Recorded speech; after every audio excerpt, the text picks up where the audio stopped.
I promised you I'll talk a little bit about the impeachment. So most of the news is about the pre-trial. So I'll just two topics lang. Bakit pre-trial? Kasi if you remember po, nagkaroon ng time during the hearing of former Chief Justice Corona na bumagal at tumagal kasi nga habang nagta-trial, minamark pa yung mga ebidensya. And then, pag ang prosecution biglang nagtanong, pwede bang yung second o third article ang i-present or may skip kami? O kaya kung parehong dokumento or parehong witness ang gagamitin, debate pa parate. So, I really have to thank Secjan Joel, Senate Secretary Joel Montales and the professional Senate staff and yung mga researchers ng iba't ibang mga opisina ng mga senador who all agreed na kailangan talaga yan. So, although some might think na may ups and downs yan everyday, mas mabuti na yan kaso sa everyday sa trial magka-problema. So having said that, the second point kasi I want to make, and I think this is the most important point in the trial, is yung political neutrality or yung impartiality. So all throughout history, ang issue parati sa isang korte is to be impartial. Impartial. Ibig sabihin po, walang kinikilingan, di ba? Hindi pwedeng umpisa pa lang A versus B, kampi ako kay B. Di ba? Kaya nga sa jury system, they have to make sure na yung mga nasa jury hindi biased. So supposedly sa system natin na may judge, sila dapat ay trained na kahit na may personal opinion or may feelings about it, they apply the law. Di ba? So for example, kung yung isang judge namatayan dahil sa drunk driving, pero ang batas natin, drunk driving 6 years lang, hindi pwedeng sabihin ng judge, 9 years ikulong yan. Kasi nga, kailangan niya sundin yung batas. But yung judge kasi is trained. So ang problema natin sa senator judges, we're not really trained as judges. Of course, some of us have been in other impeachment trials or whether sa House or sa Senate, so may konti ng experience. But still, ang layo sa training kahit na ng ating MTC or RTC judges, di ba? So, yung impartiality is very important. So, if you remember when we convened the court, nag-oath taking, di ba? Nauna ako at pagkatapos nag-oath naman yung lahat ng senator. Makikita nyo po dito sa resolution adopting the rules of procedure on impeachment trials. Sa Rule 3, before the consideration of the articles of impeachment, the presiding officer shall administer the prescribed oath or affirmation to the members of the Senate then present and to the other members of the Senate as they may appear, whose duty shall be to take the same. Upon presentation of the articles to the Senate shall specify the date and time for consideration of such articles unless the Senate provides otherwise. Diba? So yan, ginawa natin lahat. Tingnan niyo yung next paragraph. Senators shall observe political neutrality during the course of impeachment trial. Tapos dinefine niya, political neutrality shall be defined as an exercise of public officials' duty without unfair discrimination and regardless of party affiliation or preference. Okay, ulitin ko ha. Without unfair discrimination and regardless of party affiliation or preference. So whether admin ka, and policy ng admin, if it's the policy of the admin, to impeach a certain official, and whether opposition ka at ayaw mo ma-impeach, or baliktad, admin ka, ayaw mo ma-impeach, opposition ka, may gusto kang ma-impeach, dapat may fairness, dapat walang unfair discrimination, dapat may political neutrality.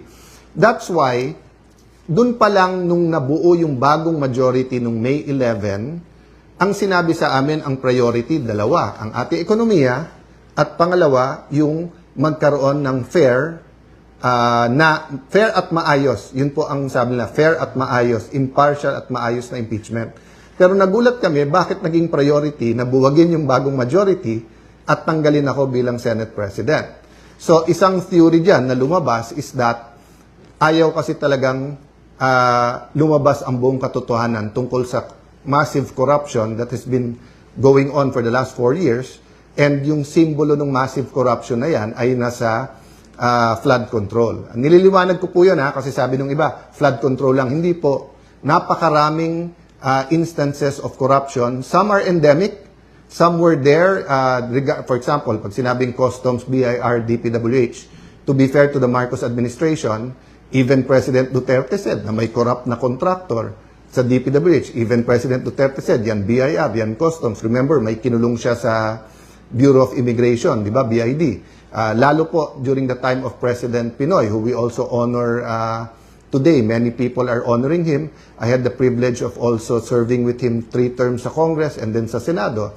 We were not always in agreement, but I recognize the good that he's done, as I recognize the good done by President Duterte. And during the Pinoy years, anti-corruption was also very important.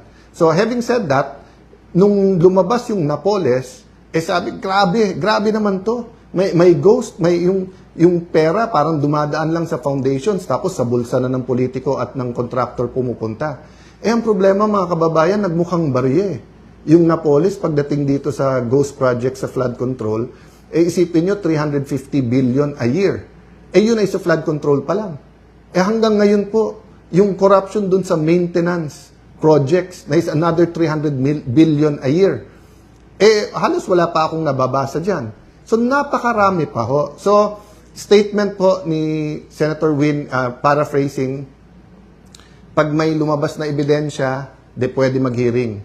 I'm not so sure kung eksakto yun ang sinabi niya. So I won't comment sa kanya. But yung sinabi po ni Chairman Erwin na iikot na lang ba tayo sa flood control?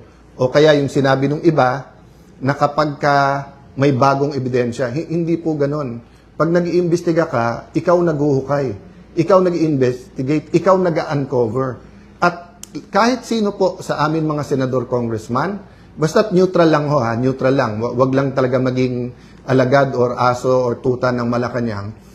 Pwede po talaga nating bilangin Yung 18 former Marines, sinabi nila may mga kasamaan sila, active at hindi active.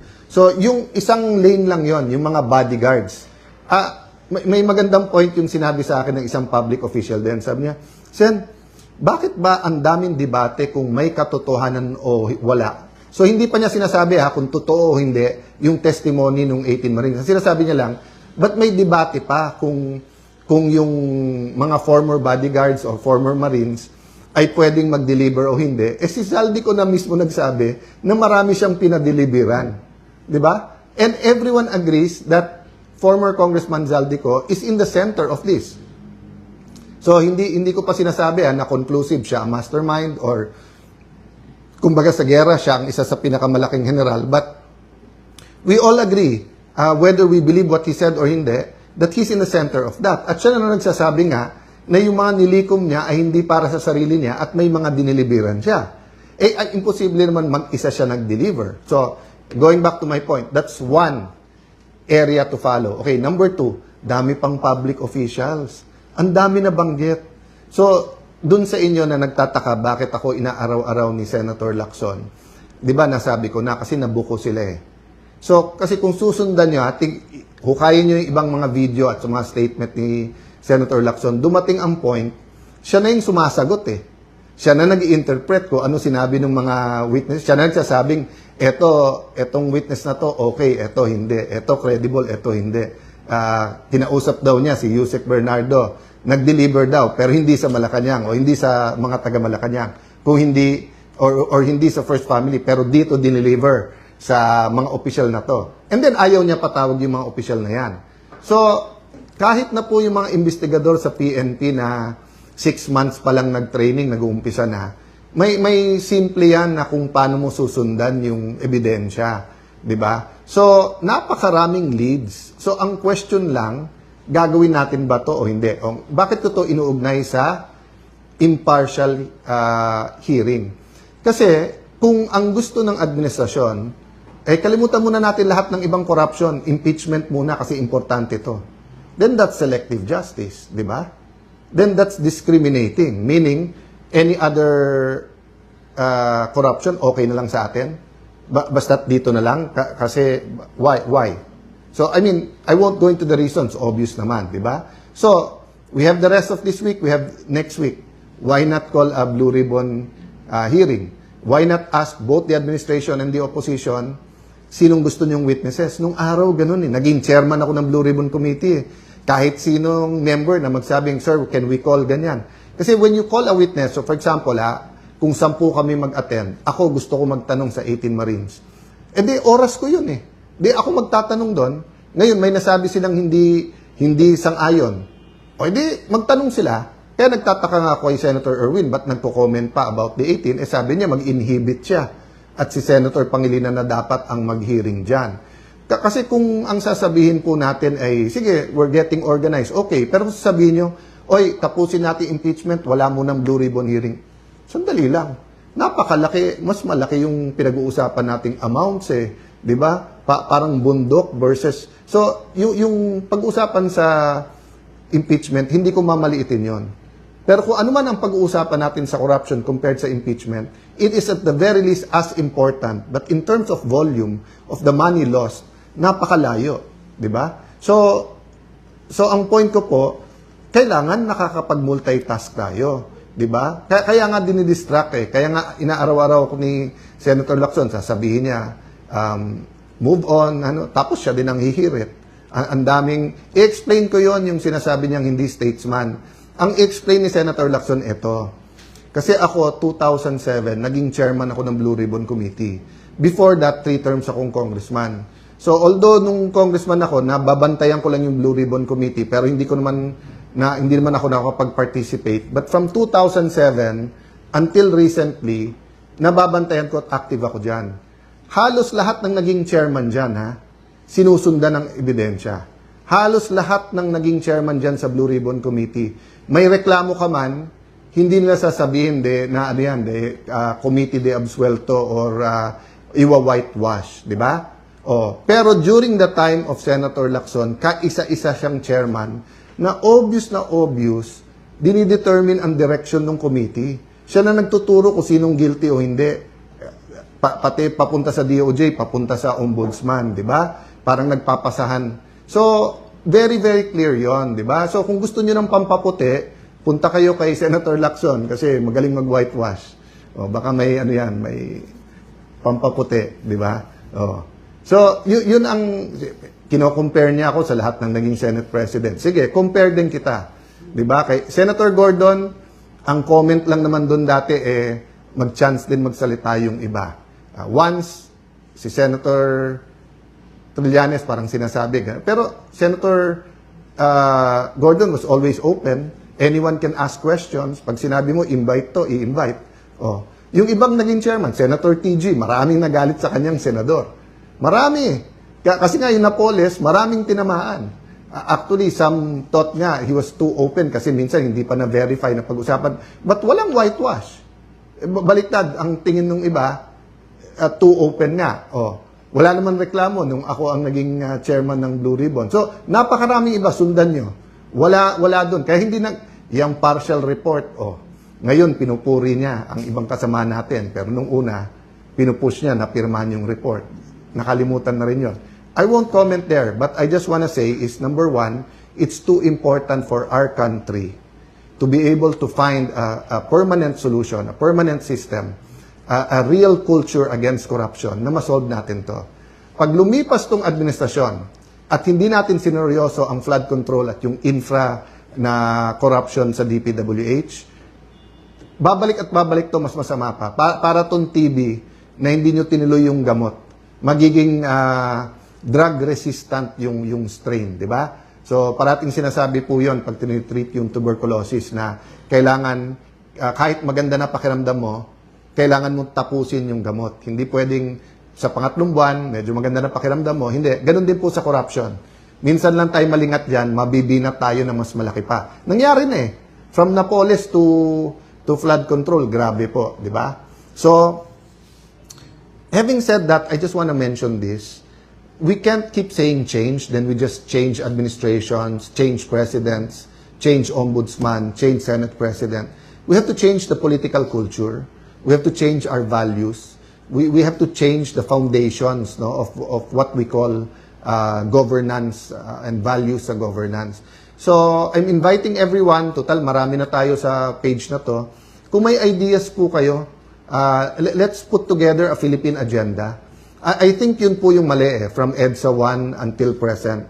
Na kapag ka gusto natin ng revolusyon, inaano natin tao, sama-sama na tayo, magkaisa tayo, sama-sama na tayo.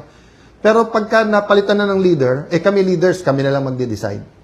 So I think if we want a real change, first, we have to ask God, Lord, anong masamang ginawa at anong... Number 2, we have to do it together.